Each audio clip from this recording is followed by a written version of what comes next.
Alright guys, who broke the robot? Hello everyone, I'm a broken robot. On February 27th, 2021, the Pokemon Company officially turned 25 years old.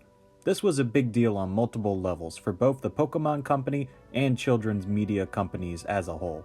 While children's brands in the past like Transformers and He-Man had long-running media empires consisting of toys, trading cards, and a TV show and video games, very few of these franchises, like Pokemon, have been able to last as long as they have, making it past not one but two generational gaps. Both millennials and Gen Z grew up at a time when Pokemon products and/or Pokemon's cultural importance were at an all-time high. Additionally, the soon-to-be Gen Alpha will also grow up at a time when Pokemon products are more than abundant. For myself personally, I grew up playing the DS era of Pokemon games, and I did collect cards from time to time during the Diamond and Pearl era. While I did have a falling out with Pokemon when I hit middle school, by the time I had my first job, I was collecting Pokemon cards again by the time 2019 rolled around. While collecting anything isn't cheap in the modern era, for a while Pokemon card collectors enjoyed over a decade of fair prices, with many desirable and rare cards still being purchased for less than $5. While sealed products will always appreciate in value a little bit, sealed Pokemon products from even as old as 10 years still sell at reasonable prices, at least prior to the crash. Unfortunately, a mix of multiple factors combined with some vile resellers caused the Pokemon card secondary market to not only crash, but basically implode in on itself, leading to unreasonable price hikes on new and vintage sealed products, while also a gargantuan price hike on single cards that made no sense and continue to make no sense from a supply and a demand standpoint. But before we can talk about why the Pokemon secondary market hasn't recovered despite it being almost 3 years now since the initial crash, let's talk about some of the major reasons that caused the crash in the first place. So first things first, let's not beat around the bush. COVID affected a lot of things. Even before the great crash of 2021, it became significantly harder to find sealed Pokemon card products in store during the height of COVID. Thanks to a combination of underproduction and supply chain gaps, less than half of the printed cards during 2020 made it to their targeted stores, even with months of shipments past due dates. Thanks to COVID supply chain issues, Pokemon cards were only one of numerous products that had buying limits put in place at major retailers. At first, this actually helped slow down the drought of Pokemon cards, but by the end of 2021, the buying limit only made things worse for customers or led frustrated retailers to go as far as to temporarily no longer sell trading card brands. While COVID is seen as an act of God and something that couldn't have been avoided, one action that has been deemed an act of the internet is the sudden surge of nostalgia that spread across the internet in 2019 and peaked in mid-2022. The rise in the Pokemon TCG's nostalgia power started out simple enough, with creators on the social media website TikTok posting innocent videos of them showing off their most rare or valuable cards. This quickly changed, however, when the subreddit r/Pokemon cards saw a sudden influx of humble brag posts, likely spawned out of these original showcase TikTok videos. If you're unfamiliar with what a humble brag is, in terms of Pokemon cards, a humble brag post is when you post a video or an image of an obviously rare or expensive card and try to act as if you're oblivious to its value in order to bait other Reddit users into giving you free and easy karma. While a humble brag post has existed and been part of TCG communities as long as the internet has existed, when it came to Pokemon cards, these trends and posts only got bigger and more expensive. It felt like one week people were scavenging their local neighborhood yard sales in search of oblivious old people they could buy a $30 card from for only $3. Then suddenly it became people finding, air quote, sealed products that no person would realistically find in their attic. I'm sorry, but if I had a nickel for every post I saw in 2021 that said something along the lines of, "Found vintage Pokemon cards in my mom's, sister's, boyfriend's, son-in-law's, uncle's, co-worker's, ex-roommate's, former employee's attic," I'd have at least a couple dollars. Which isn't a lot, but it's weird just how many wannabe Pokemon influencers were finding sealed vintage products that have been out of print for almost 20 years. While these social media trends didn't directly affect the prices on the secondary market, this boom in popularity helped fuel influencers that take advantage of the growing number of collectors. And this brings me to my third point, Logan Paul. On April 24th, 2022, Logan Paul unveiled his newest prized possession, a first edition shadowless holographic Charizard from the first run of the Pokemon TCG in North America, from way back in 1999.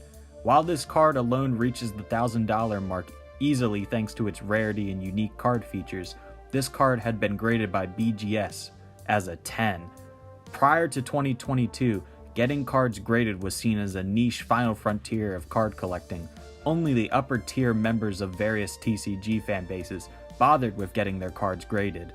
After Logan Paul showed the world that not only were Pokemon cards worth something, but had the potential to make a collector profit when cashing out, the floodgates were open for all kinds of slimy, talentless influencers to pump and dump the hobby, just in time to jump ship in early October 2022, just as the crash reached its peak.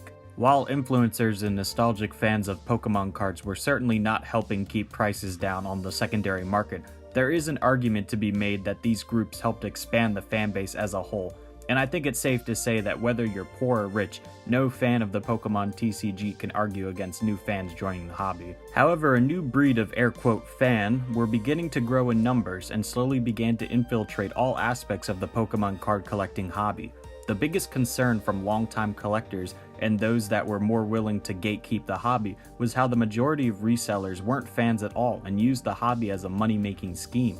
Loser and internet parasite Gary Vee personally told his audience of desperate money-making resellers that Pokemon cards were in and sports cards were out, seeing as just a year earlier Gary Vee had pumped and dumped sports cards for all they were worth. Your answer, Pokemon cards are outpacing sports cards. Get all in on Pokemon. Buy your first Pokemon for $60 after 25 hours of homework. Watch it go up to 130, then flip it. Take that 130, buy the next one, and 2 years later, you got something brewing. The resellers first became a problem when the upcoming card expansion, Brilliant Star, was nearly impossible to find in stores, or even online for that matter. Brilliant Stars was an expansion with a lot of hype built into it, thanks to the success of the recent Pokemon Legends Arceus video game and the sheer number of alternate art cards leaked prior to the set's full release.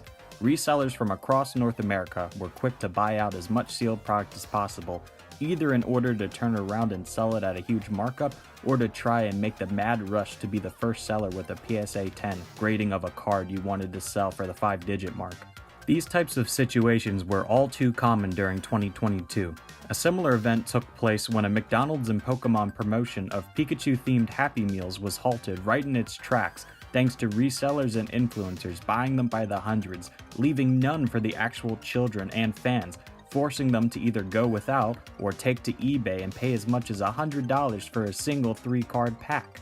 A common issue many modern collectors have encountered is resellers and scalpers going as far as to hide sealed products in store so that they can get around the buying limits implemented during COVID. The trends in the fanbase that resellers use to make as much money as possible would be the final nail in the coffin for the secondary market websites like TCG Player, Card Market, and Card Trader. There isn't an exact date or time as to when the Pokemon card secondary market crashed, but around April 2022 the dominoes began to fall. First, vintage sealed packs began to skyrocket in price thanks to a mix of market demand and vintage grading. Because of these trends, we saw card sets from the 90s like the Fossil, Jungle, and Gym Challenges expansion shoot up in price from around $70 for a single sealed pack to nearly $300. Then suddenly, modern sealed products began to increase in value by as much as 10 to 15% in value for no other reason other than scalpers being able to do so without being caught.